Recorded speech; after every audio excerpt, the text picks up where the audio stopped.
सारण गुरु के इस digital class में आप सभी प्यारे बच्चों का पुनः स्वागत है।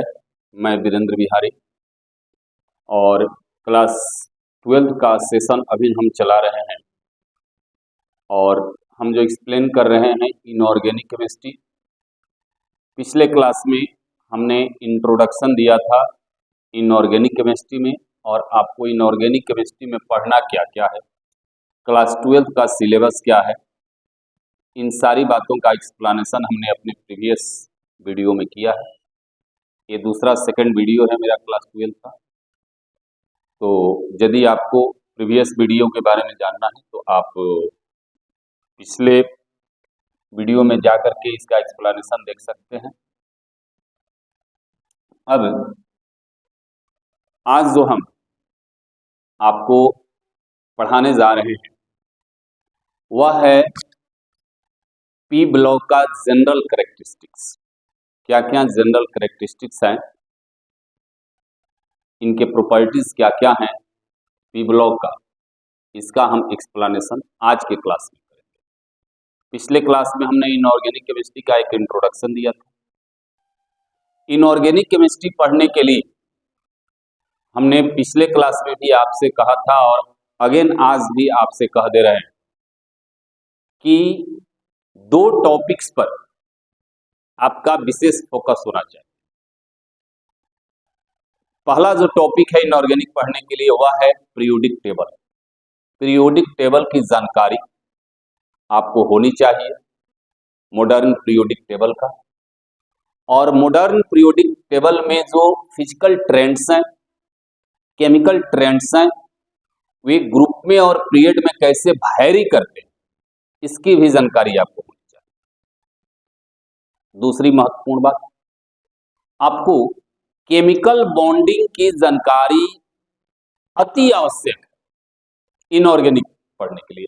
ऐसे तो कहा जाता है केमिकल बॉन्डिंग का जो जानकारी है बेस है केमिस्ट्री का, इनऑर्गेनिक पढ़ने के लिए भी उसका उतना ही महत्व है। लेकिन इनऑर्गेनिक पढ़ने के लिए केमिकल बॉन्डिंग में खासकर hybridisation, shape geometry, bond angle और डाइपोल मोमेंट। पुनः आपको हम बता दें कि क्या क्या आपको जरूरी है पढ़ने के लिए, इनऑर्गेनिक पढ़ना है आपको तो पीरियोडिक टेबल का तो जानकारी आपको जरूरी होना चाहिए। पीरियोडिक टेबल की जानकारी होनी जरूरी, एकदम नितांत आवश्यक। और दूसरा जो टॉपिक है chemical bonding. Chemical bonding class 11th में आपने पढ़ा होगा केमिकल बॉन्डिंग के बारे में। तो केमिकल बॉन्डिंग और केमिकल बॉन्डिंग में जो इंपॉर्टेंट टॉपिक्स है वो केमिकल बॉन्डिंग में भी आप खास करके कोवैलेंट बॉन्ड के बारे में जरूर जानकारी रखें। कोवैलेंट बॉन्ड और कोवैलेंट मॉलिक्यूल जो है उनके जो कैरेक्टरिस्टिक्स है, जैसे dipole moment,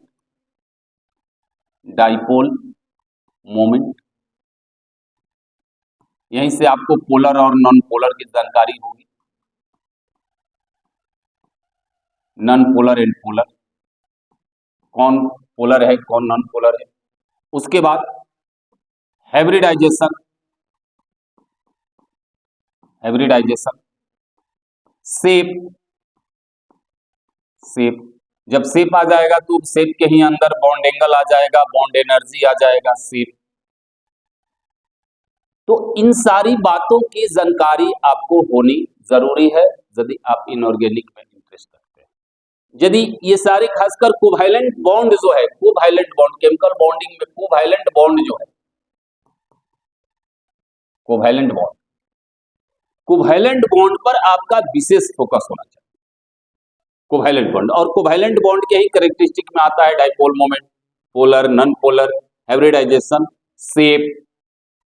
valence bond theory पढ़ा आपने होगा, मॉलिक्यूलर ऑर्बिटल थ्योरी भी पढ़ा होगा, लेकिन मॉलिक्यूलर ऑर्बिटल थ्योरी का इंप्लीमेंट जो है हायर क्लास में ज्यादा होता है। एक बेसिक आइडिया ही आपको लेना है और क्लास 12th में उसका यूज जो है वो कम होता है।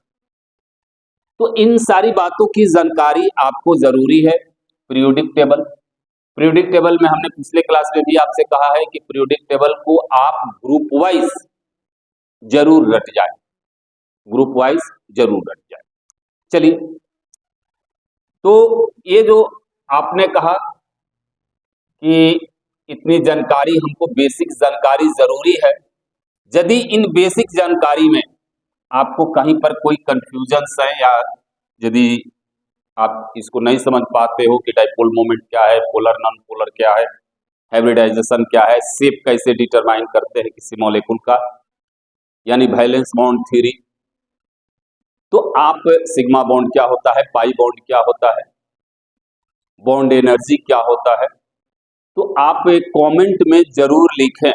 हमको बहुत खुशी होगा कि इस टॉपिक को, मान लीजिए कि हाइब्रिडाइजेशन में ही आपको प्रॉब्लम है, तो आप यदि लिख देते हैं टॉपिक पर, तो हम उसको किसी क्लास में एक्सप्लेन कर देंगे। ऐसे तो जब हम पी ब्लॉक को पढ़ाएंगे तो शेप ज्योमेट्री की बात हम करेंगे।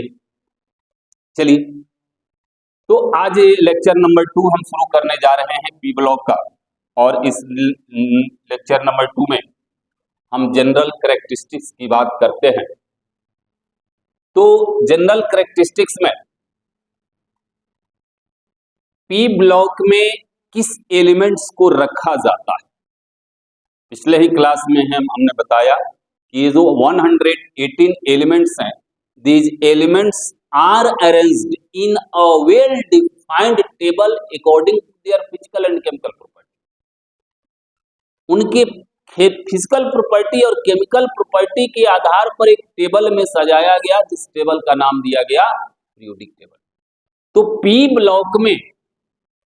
ब्लॉक में किसको रखा गया, तो हमने पिछले क्लास में भी आपसे कहा, अगेन आपसे कह दे रहे हैं कि वे सारे एलिमेंट जिनका अंतिम इलेक्ट्रॉन, लास्ट इलेक्ट्रॉन यदि पी सबसेल में प्रवेश कर रहा है, पी सबसेल में इन कर रहा है, इन सारे एलिमेंट्स को आप पी ब्लॉक में रखो। उन सारे एलिमेंट्स को आप पी ब्लॉक में रखो। जैसे हम एक सिंपल सी बात करते हैं, मान लीजिए कि हम यहां पर एक एलिमेंट लेते हैं ऑक्सीजन। अब हमको ये डिटरमाइन करना है कि हम इसको कहां रखें, किस ब्लॉक में रखें। तो हमने यहां पर इसका इलेक्ट्रॉनिक कॉन्फ़िगरेशन किया, इलेक्ट्रॉनिक विन्यास किया ऑक्सीजन का। ए आया 1s2, 2s2 और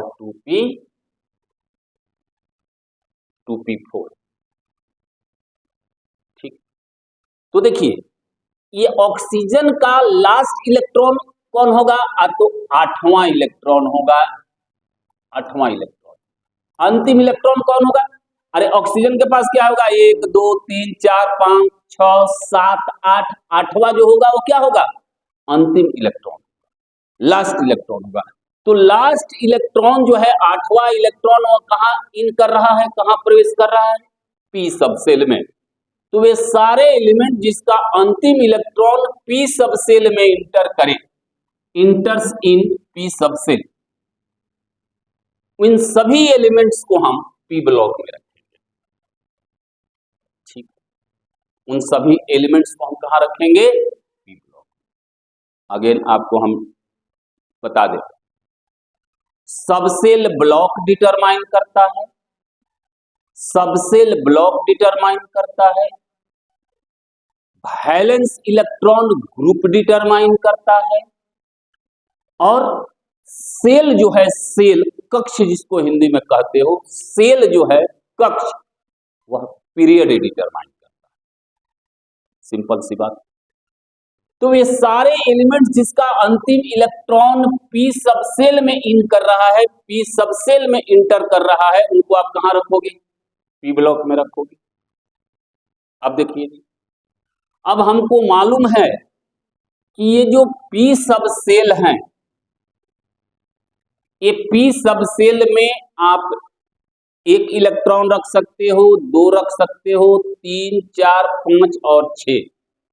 चूंकि पी सबसेल में मैक्सिमम 6 इलेक्ट्रॉन होते हैं और यह इलेक्ट्रॉन ग्रुप डिटरमाइन करते हैं, इसीलिए आपको पी ब्लॉक में 6 ग्रुप हैं।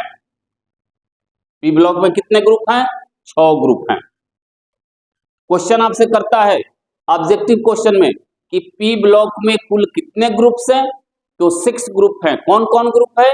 तो ग्रुप नंबर 13, 14, 15, 16, 17 और 18। और आपको बात बता दें, हम आप 11th में भी पढ़े हैं, एस में 2 इलेक्ट्रॉन, एस ब्लॉक में 2 ग्रुप, एस में 2 इलेक्ट्रॉन, एस ब्लॉक में 2 ग्रुप, पी में 6 इलेक्ट्रॉन, पी में 6 ग्रुप, डी में 10 इलेक्ट्रॉन, डी में 10 ग्रुप, एफ में 14 इलेक्ट्रॉन, एफ में 14 ग्रुप। यानी जो सब सेल में मैक्सिमम इलेक्ट्रॉन है उतना है, उसमें मैक्सिमम ग्रुप्स होंगे। कोई दिक्कत? आगे देखिए, ये जो ऐसा ब्लॉक है पी ब्लॉक, जिस ब्लॉक को हम खिचड़ी ब्लॉक भी बोलते हैं। खिचड़ी ब्लॉक बोलने का मतलब कि मिक्स ब्लॉक है। मिक्स ब्लॉक का मतलब कि सभी प्रकार के एलिमेंट्स इस ब्लॉक में प्रेजेंट है। सभी प्रकार के एलिमेंट बोले तो इसमें मेटल भी है, नॉन मेटल भी है और मेटलॉइड। बाकी जो 3 ब्लॉक्स हैं वह स्पेशलाइज्ड है ओनली फॉर मेटल। एस में ओनली मेटल, डी में केवल मेटल, एफ में केवल मेटल। यही एक ऐसा ब्लॉक है जिस ब्लॉक में सभी प्रकार के आपको एलिमेंट्स मिलेंगे। यहां पर ऑक्सीजन सल्फर भी मिलेगा, नाइट्रोजन फास्फोरस भी मिलेगा और एल्युमिनियम भी मिलेगा, टीन भी मिलेगा, लेड भी मिलेगा, मेटल भी मिलेंगे। नॉन मेटल, ऑक्सीजन सल्फर क्या है? नॉन मेटल है। एल्युमिनियम क्या है? मेटल है। सिलिकॉन जर्मेनियम क्या है? मेटलॉइड है। यही एक ब्लॉक है जिसमें सभी प्रकार के एलिमेंट्स मिलते हैं। बाकी जो है और किसी ब्लॉक में ये सुविधा प्राप्त नहीं, और किसी ब्लॉक में ये सुविधा प्राप्त नहीं है। एस में केवल मेटल, डी में केवल मेटल, एफ में केवल मेटल। इसलिए मेटल का विशेष महत्व हो जाता है सभी प्रकार के।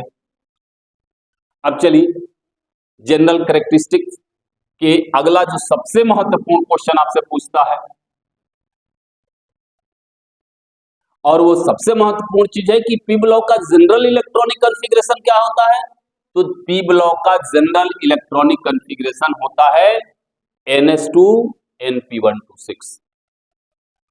जनरल इलेक्ट्रॉनिक कॉन्फ़िगरेशन देखो बाबू, मॉडर्न ईरा है।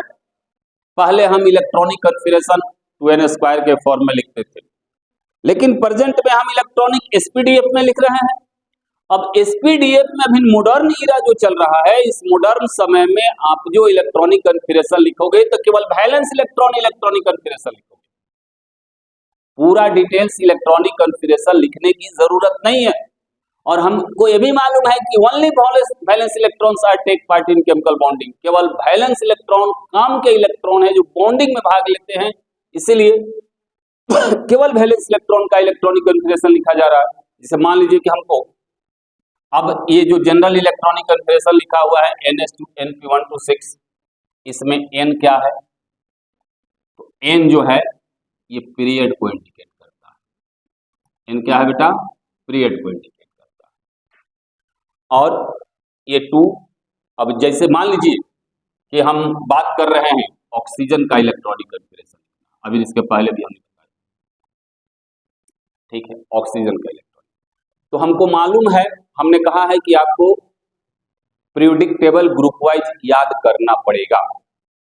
आपको ग्रुप वाइज पीरियोडिक टेबल याद करना पड़ेगा, खासकर एस ब्लॉक, पी ब्लॉक और डी ब्लॉक का 3D सीरीज। यदि आपको इनऑर्गेनिक पढ़ना है, केमिस्ट्री जानना है, तो आपको ग्रुप वाइज पीरियोडिक टेबल याद करना ही पड़ेगा। तो ये ऑक्सीजन है, ऑक्सीजन 16 ग्रुप का एलिमेंट है और ये सेकंड पीरियड का एलिमेंट, 16 ग्रुप सेकंड पीरियड। अब चूंकि सेकंड पीरियड का एलिमेंट है तो n का मान क्या हो गया? n का मान 2 हो गया। अब रख दीजिए, 16 ग्रुप का एलिमेंट है, मतलब आपको वैलेंस इलेक्ट्रॉन निकालना है, तो 13 के बाद 13 का वैलेंस इलेक्ट्रॉन 3, 14 का 4, 15 का 5, 16 का 6, 17 का 7, 18 का 8, यानी 16 ग्रुप का एलिमेंट है तो इसका वैलेंस इलेक्ट्रॉन कितना हो जाएगा 6। इसमें रख दीजिए। ऑक्सीजन का इलेक्ट्रॉनिक कन्फिगरेशन कर रहा है तो हम लिखेंगे ऑक्सीजन डॉट डॉट डॉट दे देंगे और लिख देंगे 2s2 और 2p4। क्यों? क्योंकि ये तो यहां पर कंफर्म हो गया, एस में 2 इलेक्ट्रॉन है और p में वैरी करेगा। जैसे 13 ग्रुप का एलिमेंट लिखेगा तो p का मान केवल 1 होगा। 14 ग्रुप लिखिएगा तो ए p का 2 हो जाएगा, 2 और 2 4 हो जाएगा। 16 है तो 2 तो कांस्टेंट है और ये हो जाएगा 4, 4 और 2 6 वैलेंस इलेक्ट्रॉन हो गया। तो ये आपका इलेक्ट्रॉनिक कन्फिगरेशन, इलेक्ट्रॉनिक कन्फिगरेशन। और ये आपसे प्रश्न भी पूछता है, बहुत महत्वपूर्ण चीज है, प्रश्न भी पूछता है।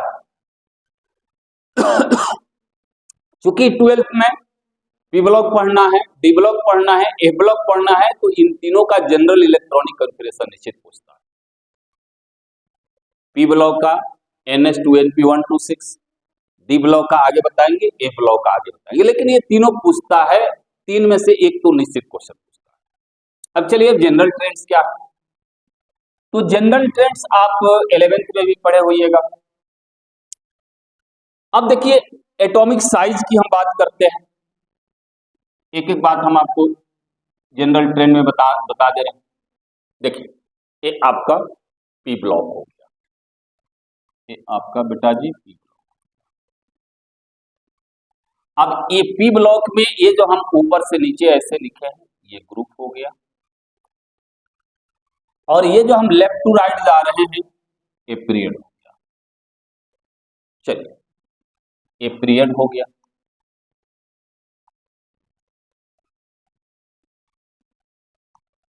जरा ध्यान से समझिएगा कि इसका क्या मीनिंग होता है।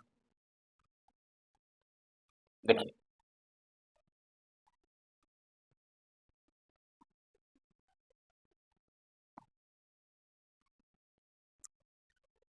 मीनिंग ये होता है कि ये बोरन है, तो ये बोरन जो है यह सेकंड पीरियड का एलिमेंट है और अल्युमिनियम जो है ये थर्ड पीरियड का एलिमेंट है। एटम की साइज की यदि बात करें, atomic size mean size of an atom, किसी परमाणु का आकार, साइज, और ये हम कंसीडर करके चलते हैं कि एटम इज स्फेरिकल, वो गोलाकार होता है। ये इमेजिन करके चलते हैं कि कैसा है, गोलाकार है, स्फेरिकल। अब कह रहा है कि यह सेकंड पीरियड का एलिमेंट है, इसका मतलब कि ये हो गया कि इसमें आपको 2 सेल का आप यूज कर रहे हो, और ये थर्ड पीरियड का एलिमेंट है, इसका मतलब है कि आप इसमें 3 सेल का उपयोग कर रहे हो। तो जब नंबर ऑफ सेल बढ़ रहा है तो साइज भी क्या होगा, बढ़ेगा। साइज भी क्या होगा, बढ़ेगा। तो एटम का यदि साइज हम ग्रुप में बात करें तो हम ऊपर से नीचे आते हैं तो एटम का साइज बढ़ता है, एटम का साइज बढ़ता है। ये तो ग्रुप की बात हो गई।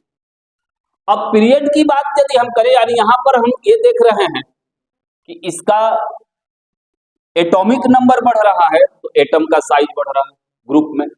और पीरियड में यदि हम बात करें, इसको हम कहते हैं पीरियड, ये जो हॉरिजॉन्टल रो है इसको हम क्या बोलते हैं, पीरियड कहते हैं। ये सेकंड पीरियड, ये यहां से यहां तक बोरन टू नियॉन जो देख रहे हो ये आपका सेकंड पीरियड।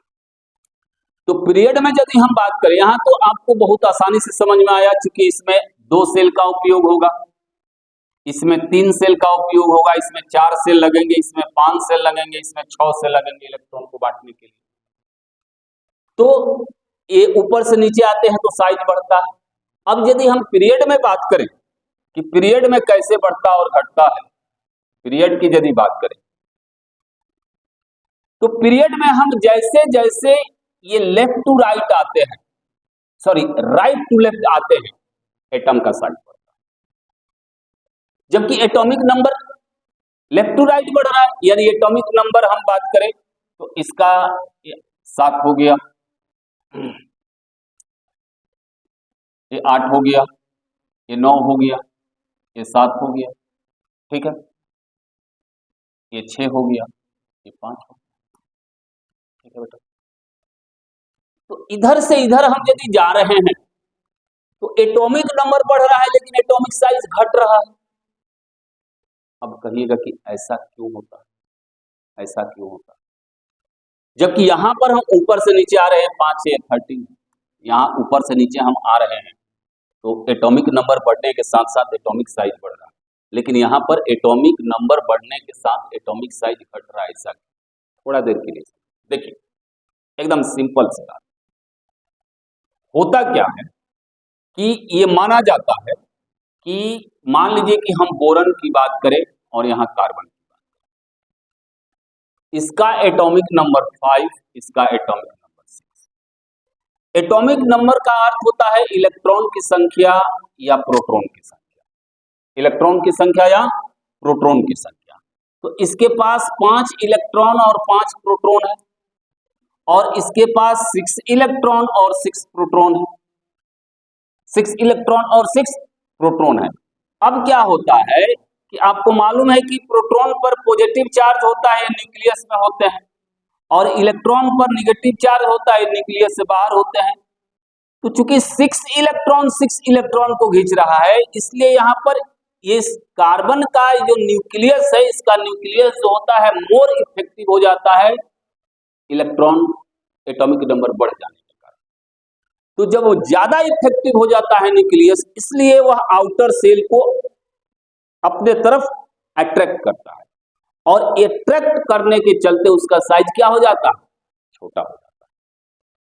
देखिए, ये बोरन से लेकर के और नियॉन तक सब में, ये सेकेंड पीरियड का मतलब है कि सब में 2 सेल का ही उपयोग किया गया है इलेक्ट्रॉनिक कॉन्फ़िगरेशन का, सब में 2 सेल का ही उपयोग किया गया। लेकिन एटॉमिक नंबर बढ़ने के साथ साथ एटॉमिक साइज घट जाता है due to decrease in effective nuclear charge.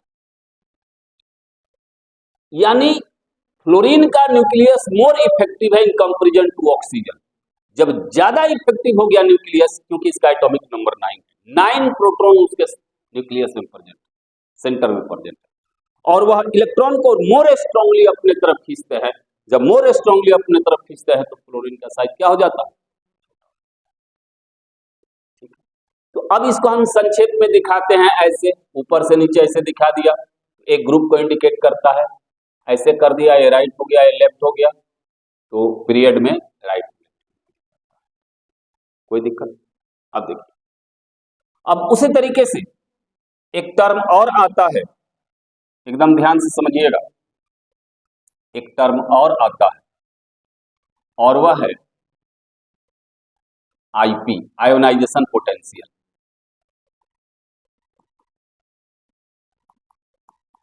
Ionization potential,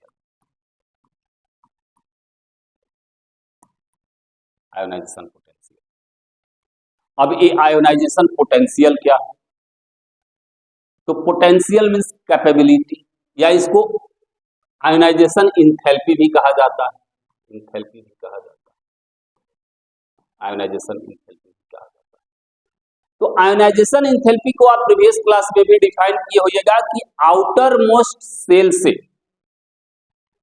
electron को निकालने में जो एनर्जी लगती है, the minimum amount of energy required for the removal of an electron from the outer most shell, उसके सबसे बाहरी कक्ष से इलेक्ट्रॉन को निकालने में जो एनर्जी लगती है उसी को हम क्या कहते हैं, आयोनाइजेशन, या आयोनाइजेशन पोटेंशियल, या आयोनाइजेशन इंथैल्पी। फिर से बता, देखो आप अक्सर जानते हुए कहते हुए कि सर ये सोडियम है, यह एक इलेक्ट्रॉन लॉस करके Na प्लस,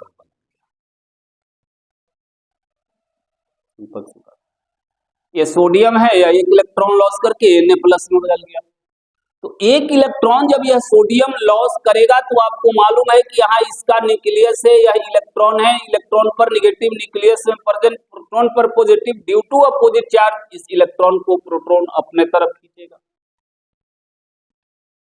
अब उसको निकालने के लिए, उसके फोर्स ऑफ अट्रैक्शन को तोड़ने के लिए आपको क्या देना पड़ता है, एनर्जी देना पड़ता है, और उसी एनर्जी का नाम क्या है, आयोनाइजेशन पोटेंशियल या आयोनाइजेशन एनर्जी।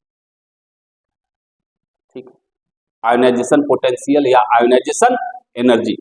अब एक प्रश्न हम आपसे करें, एक सिंपल सा प्रश्न करें कि इलेक्ट्रॉन को निकालना है किसी आइसोलेटेड गैसियस एटम से, इलेक्ट्रॉन को निकालना है।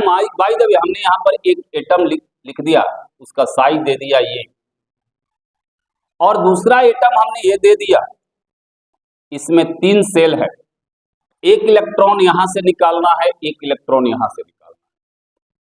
अब ये दोनों इलेक्ट्रॉन को निकालने के लिए, किस इलेक्ट्रॉन को निकालने के लिए आपको ज्यादा एनर्जी की जरूरत पड़ेगी? नेचुरली आप कहोगे कि सर इसका साइज बड़ा है, इसका साइज छोटा है, जब दूरी बढ़ गई तो फोर्स ऑफ अट्रैक्शन कम हो जाएगा, जब फोर्स ऑफ अट्रैक्शन कम हो जाएगा तो उसको निकालने के लिए आपको कम एनर्जी की जरूरत पड़ेगी। तो जिसका साइज बड़ा होता है उसमें से इलेक्ट्रॉन को निकालने के लिए आपको कम एनर्जी की जरूरत पड़ती है, यानी इसका आयनाइजेशन पोटेंशियल क्या हो जाएगा? कम हो जाएगा। और जिसका साइज छोटा होता है, इलेक्ट्रॉन जो होता है more strongly attracted towards the nucleus, और यहां से इलेक्ट्रॉन को निकालने में आपको ज्यादा एनर्जी की जरूरत पड़ेगी, इसका आयनाइजेशन पोटेंशियल ज्यादा हो जाएगा। सिंपल सी बात, आयनाइजेशन पोटेंशियल जो है वह डिपेंड करता है किस पर? तो एटॉमिक साइज पर। जिसका साइज बड़ा आईपी कम, जिसका साइज छोटा आईपी ज्यादा। बात समझ में आ गई? अब साइज की यदि हम बात कर रहे हैं तो अभी आपने कहा कि गुरुजी ऊपर से नीचे आते हैं तो आयनाइजेशन पोटेंशियल क्या होता है, सॉरी एटॉमिक साइज बढ़ता है। तो ऊपर से नीचे चूंकि एटॉमिक साइज बढ़ता है, नहीं ऊपर जो है इसका साइज क्या है? छोटा है। तो जब इसका साइज छोटा है तो इसका आयनाइजेशन पोटेंशियल क्या होगा? ज्यादा होगा। और जिसका साइज बड़ा है वो क्या हो जाएगा? आयनाइजेशन पोटेंशियल जिसका बड़ा है उसका कम हो जाएगा। तो इसका मतलब यह हो गया कि आयनाइजेशन पोटेंशियल किसी ग्रुप में नीचे से ऊपर बढ़ता है, किसी ग्रुप में आयनाइजेशन पोटेंशियल नीचे से ऊपर बढ़ता है। पीरियड में भी बात करें तो अभी आपने कहा कि राइट टू लेफ्ट साइज बढ़ रहा है, तो आयनाइजेशन पोटेंशियल कैसे बढ़ेगा? Left to right. बात समझ में आ गई? अच्छा, अब एक तीसरा टॉपिक है, आपको तीसरा टॉपिक है बाबू, उसको बड़ी ध्यान से आप समझोगे बेटा जी। उसका जितना यूज इनऑर्गेनिक में नहीं है, उससे ज्यादा कहीं आपको रिएक्शन मैकेनिज्म में उसका उपयोग होगा, और उस लाजवाब पॉइंट का नाम है इलेक्ट्रोनिगेटिविटी।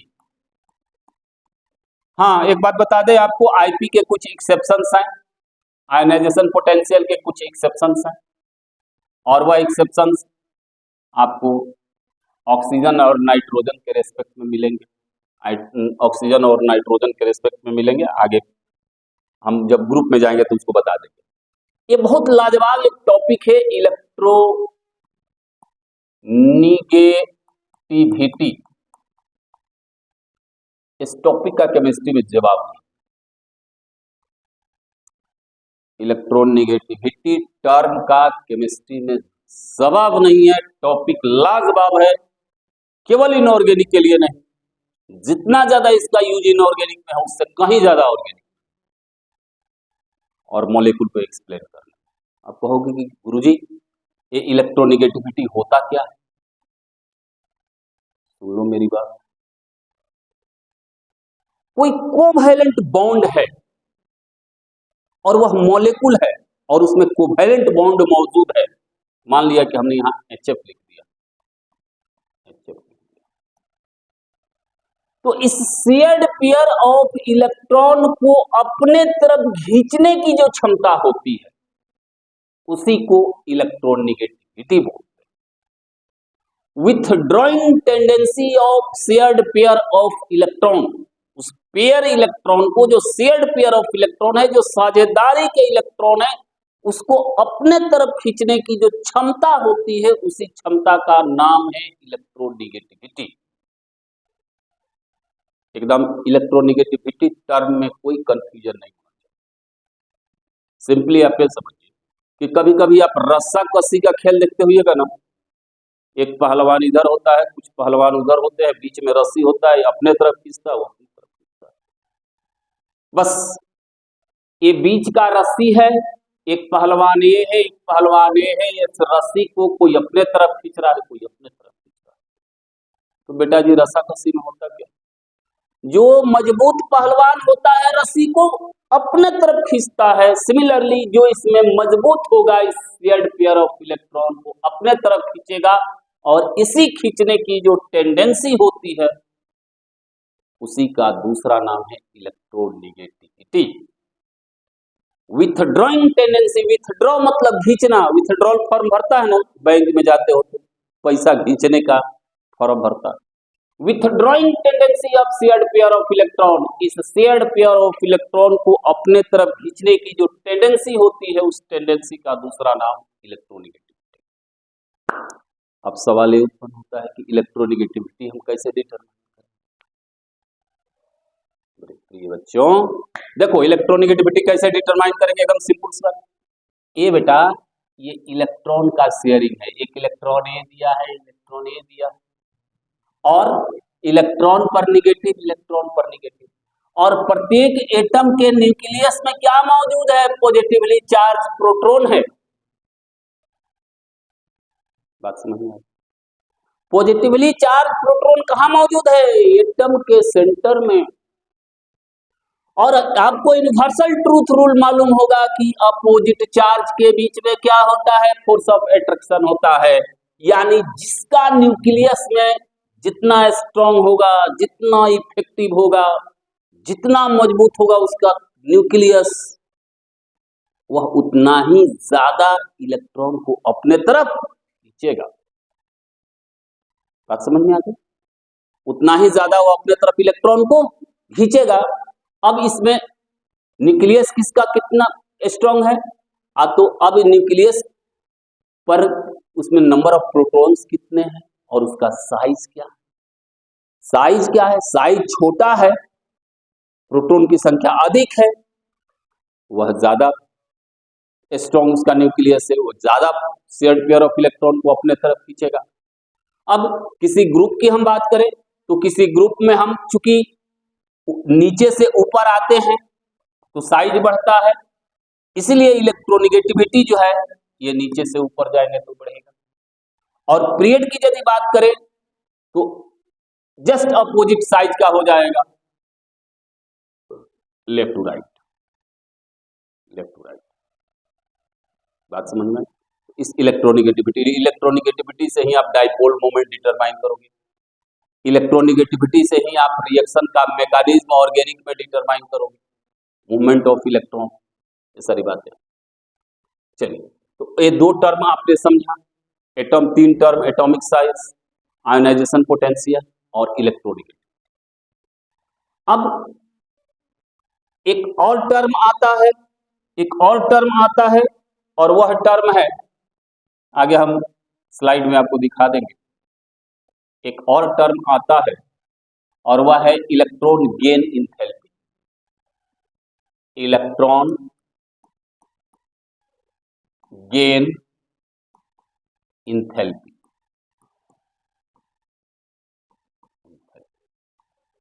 ठीक है, electron gain, okay. Electron means electron gain माने लेना, गेन माने लेना, लॉस माने निकलना, रिमूवल माने भी नहीं हटाना, निकालना। तो इलेक्ट्रॉन गेन इंथैल्पी क्या है? इलेक्ट्रॉन गेन इंथैल्पी यह है कि जब कोई आइसोलेटेड गैसियस एटम है और इसमें इलेक्ट्रॉन जब इन करेगा, इलेक्ट्रॉन जब इन करेगा तो जो इंथैल्पी में चेंज होगा या जो एनर्जी निकलेगी, अब देखो हम चेंज इन इंथैल्पी की बात कर रहे हैं, बाकी सब लोगों का तो इलेक्ट्रॉन गेन इंथैल्पी जो होता है ना निगेटिव होता है, लेकिन इन लोगों का पॉजिटिव होता है, ठीक है। एक बात आपको बता दे हम कि कहीं भी दो चीज मिलेगा, दो चीज मिलेगा, ऊर्जा निकलती, दो एटम्स मिलते हैं ऊर्जा निकलती है। दो एटम्स मिल करके मॉलिक्यूल बनाते हैं, ऊर्जा निकलती है। और जब दो को हटाइएगा, ये जब दो है सटे हुए हैं, इन दोनों को यदि अलग अलग करना है तो आपको एनर्जी देना पड़ेगा। तो यह इंडोथर्मिक नेचर का होता है, यह एक्सोथर्मिक नेचर का होता है। ठीक है ना। तो अब यहाँ पर एक्सोथर्मिक को हम डेल्टा एच निगेटिव कहते हैं, इंडोथर्मिक को डेल्टा एच पॉजिटिव। तो ये भी सवाल आपसे करता है। तो चेंज इन एंथैल्पी बाकी सब लोग में जब इलेक्ट्रॉन इन होगा तो एनर्जी निकलेगा। ये हीलियम नियन आर्गन, चूंकि इनके सारे ऑर्बिटल्स कंप्लीटली फील्ड है, इसलिए इनमें जब आपको इलेक्ट्रॉन इन कराना है तो वो जबरदस्ती कराना, यानी एनर्जी फोर्सली आपको कराना है, एनर्जी दे करके, इसलिए डेल्टा एच का मान पॉजिटिव होता है, बाकी लोगों का नेगेटिव होता है। तो अब जब कोई इलेक्ट्रॉन एक आइसोलेटेड गैसियस एटम इलेक्ट्रॉन को गेन कर रहा है, जो चेंज इन एंथैल्पी हो रहा है, उसी को हम कहते हैं इलेक्ट्रॉन गेन एंथैल्पी। ठीक है। इलेक्ट्रॉन गेन एंथैल्पी का भी वही ट्रेंड है, जिसका न्यूक्लियस मोर इफेक्टिव होगा, आसानी से इलेक्ट्रॉन को अपने तरफ अट्रैक्ट करेगा। साइज छोटा होना चाहिए, न्यूक्लियस इफेक्टिव होना चाहिए, आसानी से इलेक्ट्रॉन को अपने तरफ अट्रैक्ट करेगा। इसका मतलब ये हो गया कि फ्लोरीन, क्लोरीन, ब्रोमीन, आयोडीन।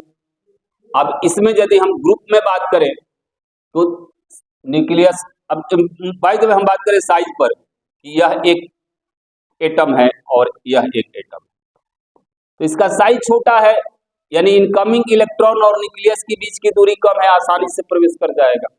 इसका साइज बड़ा है, इनकमिंग इलेक्ट्रॉन और न्यूक्लियस के बीच की दूरी बढ़ गई, फोर्स ऑफ अट्रैक्शन कम हो गया, इसलिए इसमें थोड़ा सा इन करने में प्रॉब्लम होगा।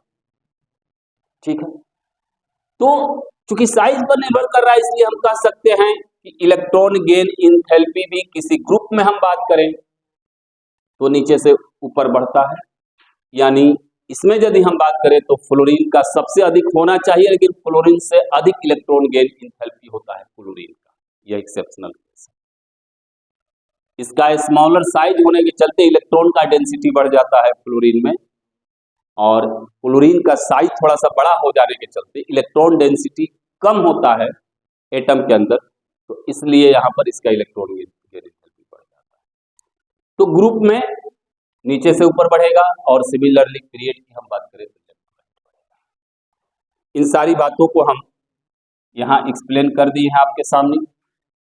एटॉमिक साइज ऊपर से नीचे बढ़ेंगे, पीरियड की हम ये जो लिखे हैं vertical line, sorry horizontal line, ये पीरियड को इंडिकेट कर रहा है और यह ग्रुप को इंडिकेट कर रहा है। आयोनाइजेशन पोटेंशियल नीचे से ऊपर बढ़ेगा, लेफ्ट टू राइट बढ़ेगा। इलेक्ट्रोनिगेटिविटी का भी वही ट्रेंड, हमने इलेक्ट्रॉन गेन एंथैल्पी का भी बात आपसे कर दिया। ऑक्सीडेशन स्टेट की चर्चा हम ग्रुप वाइज करेंगे, हम खुद ग्रुप वाइज करते हैं। एक और क्वेश्चन पूछता है, anomalous properties of first element. प्रत्येक ग्रुप का जो फर्स्ट एलिमेंट होता है, प्रत्येक ग्रुप का जो फर्स्ट एलिमेंट होता है, जैसे बोरन है, कार्बन है, नाइट्रोजन है, ऑक्सीजन है, एनोमलस मतलब उल्टा बिहेवियर शो करने वाला। एनोमलस मतलब उल्टा बिहेवियर शो करने वाला है, उसी परिवार का, लेकिन ये थोड़ा सा बदमाशी करता है, उल्टा बिहेवियर शो करता है। अब काहे उल्टा बिहेवियर शो करता है? थोड़ा सा अटपटा सा बिहेवियर शो करता है। तो फर्स्ट ग्रुप, उसका हम समझा रहे हैं आपको, उसका विद एग्जांपल हम आपको बता रहे हैं कि ऐसा क्यों करता है। तो एनोमलस प्रॉपर्टी शो करने का सबसे बड़ा रीजन ये है पी ब्लॉक में बेटा जी, क्योंकि फर्स्ट जो ग्रुप है, फर्स्ट जो एलिमेंट है प्रत्येक ग्रुप का, उसके पास डी ऑर्बिटल नहीं है। D orbital, absence of D orbital, D orbital इसके पास नहीं है। कहोगे कि डी ऑर्बिटल नहीं है, कैसे डी ऑर्बिटल? अरे बेटा जी, ये सेकंड पीरियड न है, आप 11th में पढ़े होइएगा। सेकंड पीरियड मतलब 2 सेल में इलेक्ट्रॉन डिस्ट्रीब्यूट होगा, सेल नंबर 1, सेल नंबर 2। ये सेल नंबर 1, सेल नंबर 2, इसमें कौन कौन से सब सेल होंगे? तो 1s होगा। इसमें कौन कौन से होंगे? तो 2s होगा और 2d नहीं होता है। सर नहीं होता है, भूल करके भी मत लिखना, है तो बहुत बड़ी गलती हो जाएगी। 2D नहीं होता है। अब जब 2D नहीं होता है तो जो समझौता एक्सप्रेस करना है 2s और 2p में ही करना, जबकि वही फास्फोरस में, अब फास्फोरस का इलेक्ट्रॉनिक कॉन्फ़िगरेशन क्या हो जाएगा, 3s 2 3p 5 3db होता है, 3db होता है इलेक्ट्रॉन जंप वगैरह करेगा। तो ये एनामोलस प्रॉपर्टी शो करता है। इसका सबसे बड़ा रीजन है कि इसके पास डी ऑर्बिटल नहीं है, सेकंड पीरियड के जो भी एलिमेंट्स है उसमें डी ऑर्बिटल नहीं। और एनामोलस प्रॉपर्टी शो करने का सबसे बड़ा रीजन है स्मॉलर इन साइज, छोटा है, छोटा बाबू। फर्स्ट एलिमेंट क्या है, छोटा बाबू, और छोटका बाबू जो होता है बड़ी उधर उधर करता है। परिवार में जो सबसे छोटा है ना, सबसे नटखट होता है, सबसे शरारती होता है, उल्टा सीधा करता है। Smaller in size, D orbital नहीं, ये दो मेन रीजन है कि यह एनामोलस प्रॉपर्टी शो करता है। जैसे नाइट्रोजन केवल PCl3 बनाता है, जबकि फास्फोरस PCl3 भी बनाएगा, PCl5 बनाएगा, और बहुत सारे प्रॉपर्टीज आते हैं। ओके, तो these are the general characteristics of p block elements. अब नेक्स्ट जो क्लास होगा उसमें हम शुरू करेंगे 15, ग्रुप नंबर 15, शुरू फिर से वही जनरल कैरेक्टरिस्टिक्स से होगी, और उसमें हम आपको कुछ महत्वपूर्ण एलिमेंट्स है और महत्वपूर्ण कंपाउंड है, और उसमें तो कहना नहीं है, नाइट्रिक एसिड, नाइट्रोजन का ही कंपाउंड है, NO3, प्रिपरेशन प्रॉपर्टीज, सारी बातें होंगी। तब तक के लिए आप सारण गुरु के इस चैनल को वॉच करते रहें, शेयर करें, सब्सक्राइब करें, कमेंट करें, कमेंट खूब करें, भर भर के कमेंट करें, मेरिट डिमेरिट सारे का एक्सप्लेनेशन। प्रश्न समझ में नहीं आता है लिख डालिए, कुछ पूछना है कमेंट में लिख डालिए, सारी बातों को हम लोग देखते हैं और उसका सॉल्यूशन देने का प्रयास करते हैं। Thank you very much.